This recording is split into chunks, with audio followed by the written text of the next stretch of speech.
VA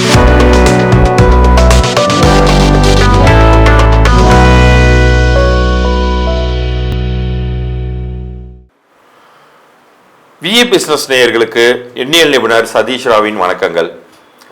நம்ம சென்ற 2 மாதங்களாக ஒவ்வொரு 2 வாரத்திற்கும் குறிப்பாக வியாபாரம் செய்பவர்களுக்கு அந்தந்த மாதங்களுக்குரிய முக்கியமான அதிர்ஷ்ட தேதிகளை பற்றி சொல்லிட்டு வரோம். நீங்களும் பார்த்து பயன்பெறீங்க. நிறைய பேர் ஃபோன் பண்ணியுமே நன்றி தெரிவித்தாங்க. உங்களுடைய ஆதரவுக்கு மிக்க நன்றி. அதுலேயும் நான் வழங்கக்கூடிய அந்த இலவச பொது பலன்கள், உங்களுடைய வியாபார பெயர், தற்போதைய வியாபார பெயர் உங்களுக்கு பொருந்திருக்கா இல்லையாங்கிற தகவல்கள் நான் அனுப்பியது உங்கள் எல்லாருக்கும் உபயோகமாக இருந்துச்சுன்னு சொல்லியிருந்தீங்க. அதே போலவே இந்த பதிவுலையுமே நான் பிப்ரவரி 1 to 15 ஏற்கனவே நம்ம பார்த்து முடிச்சிட்டோம். நம்மளுடைய சேனலில் வந்திருக்கு. இப்போ 16 to 28 வரைக்குமான தேதிகளில் ஒவ்வொரு பிறந்த தேதியினருக்குமே எந்தெந்த தேதிகளில் பண வருவாயை எதிர்பார்க்கலாம், எந்தெந்த தேதிகளில் நீங்கள் பிரயாணத்தினால் ஆதாயம் அடைவீர்கள், எந்தெந்த தேதி உங்களுக்கு இறை வழிபாட்டிற்கான தேதியாக வைத்து கொள்ளணும், ரொம்ப ரொம்ப ஜாக்கிரதையாக கையாள வேண்டிய அல்லது எந்த ஒரு முயற்சியுமே செய்யக்கூடாத தேதிகள் என்னென்ன அப்படிங்கிறத பற்றி எல்லாமே இதில் நான் விரிவாக சொல்வதாக இருக்கேன். முதல் முறையாக பார்ப்பவர்களுக்காக தான் இவ்வளோ விரிவான ஒரு விஷயங்களை சொல்கிறேன். முழுமையாக பார்த்து பயன்பெறுங்கள். அதுலேயும் குறிப்பாக இந்த பதிவின் இறுதியில் நான் சொல்லக்கூடிய விரிவான அந்த இலவச பொது பலன்களை பற்றியும் ஒரு குறிப்பு பற்றி இருக்கு. அதையுமே பார்த்து பயன்பெறுங்கள். சனிக்குரிய 8, 17, 26 தேதியை பொறுத்த வரைக்குமான உங்களுக்கு இந்த காலகட்டம் 2025 வியாபார ரீதியான வெற்றியை தருமா தராதா அப்படிங்கிற கேள்வியை கேட்டிங்கன்னா, சுமாரான ஒரு காலமாகவே நீங்கள் அதை புரிந்து கொள்ளணும். பெருவாரியான அபிவிருத்திகள் அப்படிங்கிறத நோக்கி உங்கள் பிஸ்னஸ் டர்ன் அவுட் ஆகிடாதுனாலும் பெரும் சரிவுகளையும் சந்திக்காது. ஓரளவு காப்பாற்றப்படுவீர்கள் நீங்கள். ஆனால் நீங்கள் என்ன செய்யக்கூடாது அப்படின்னு சொல்லி கேட்டிங்கன்னா, புதுசாக ஒரு வியாபார வாய்ப்பு வருது, ஏற்கனவே பண்ணிக்கிட்டு இருக்கிற வியாபாரமே லைட்டாக தடுமாறிக்கிட்டு இருக்கிற சமயத்தில் புதுசாக நான் இன்னொரு வியாபாரத்துக்கும் போய் இன்வெஸ்ட் பண்ணுறேன் அப்படின்னு போய் நிற்கக்கூடாது. அப்போ நீங்கள் வாங்கக்கூடிய காசு உங்களை மொத்தமாகவே லாக் பண்ணி விட்டுரும்.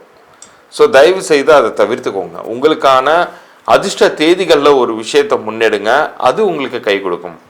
உங்களுக்கு அதிர்ஷ்டம் இல்லாத தேதிகளில் அமைதியாக இருங்க, அதுவுமே உங்களுக்கு நன்மைகளை செய்யும்.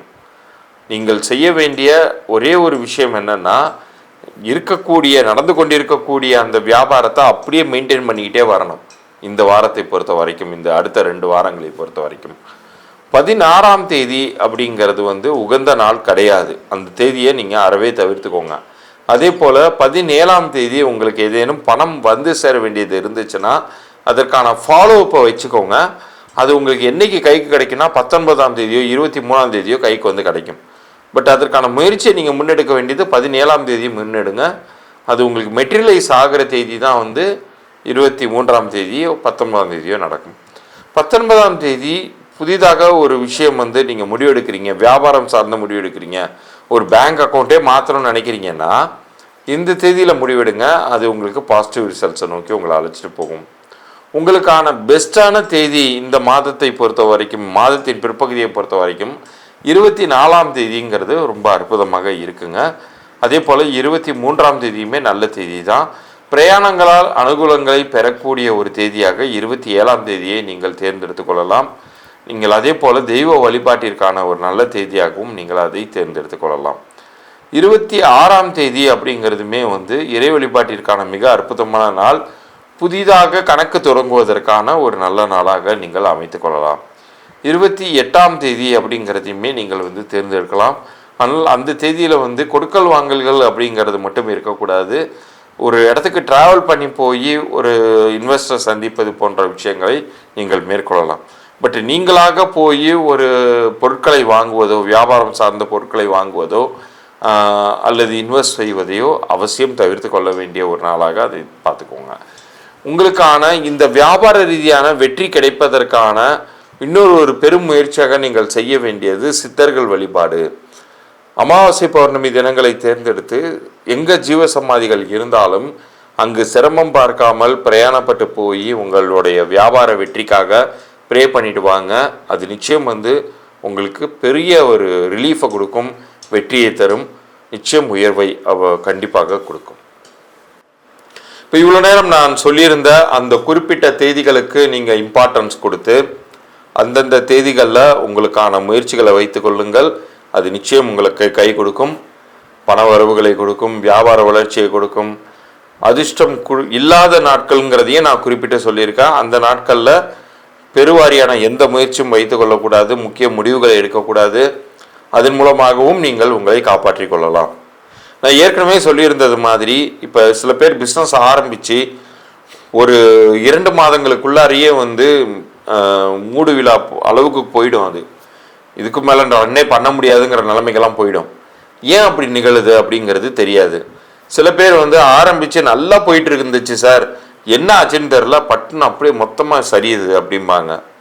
ஸோ இது போன்ற நபர்களுக்காகவே நான் உங்களுடைய தற்போதைய வியாபார பெயர் உங்களுக்கு பொருந்திருக்கா இல்லையா அப்படிங்கிற தகவல்கள் வரைக்கும் மாத்திரம் இலவச பொது பலன்களாக நான் தருவதாக இருக்கிறேன். அதற்கு நீங்கள் செய்ய வேண்டியது, உங்களுடைய தற்போதைய வியாபார பெயரை உங்களுடைய பிறந்த தேதியோடு நீங்கள் அனுப்பணும். உங்களுடைய பிறந்த தேதி நான் சொல்லும்போது இந்த நிகழ்ச்சியை பார்த்துக்கிட்டு இருக்கிறவங்கள நான் சொல்லலை. அந்த வியாபாரம் யார் பெயரில் ரன் ஆகுதோ, யார் ஓனராக போட்டு சைனிங் அத்தாரிட்டியாக போட்டு அந்த பிஸ்னஸ் நீங்கள் ஆரம்பிச்சிருக்கீங்களோ அவங்களுடைய date of birth name, suppose அது உங்கள் நேமில் கூட இருக்கலாம், பட் யார் பேரில் இயங்கிட்டு இருக்கோ அவங்களுடைய date of birth name plus இந்த பிஸ்னஸ் நேமை எனக்கு நீங்கள் நம்ம சேனலை சப்ஸ்கிரைப் பண்ணி ஸ்க்ரீன்ஷாட்டோட அனுப்பிச்சிங்கன்னா உங்களுக்கான அந்த வியாபார பெயர் பொருந்திருக்கா இல்லையாங்கிற தகவல்கள் வரைக்கும் மாத்திரம் நான் உங்களுக்கு இலவச பொது பலன்களாக அனுப்பிச்சி வைக்கிறேன். அப்படி பொருந்தலைன்னா என்ன செய்யணும் அப்படிங்கிற தகவல்களையுமே நான் சொல்கிறேன். அது உங்களுக்கு மிகவும் உபயோகமாக இருக்கும். அந்த கன்சல்டேஷன் உங்களுக்கு தேவைப்பட்டால் நீங்கள் எடுத்துக்கொள்ளலாம். மீண்டும் அடுத்த ஒரு சுவாரஸ்யமான பதிவில் சந்திப்போம். நன்றி, வணக்கம்.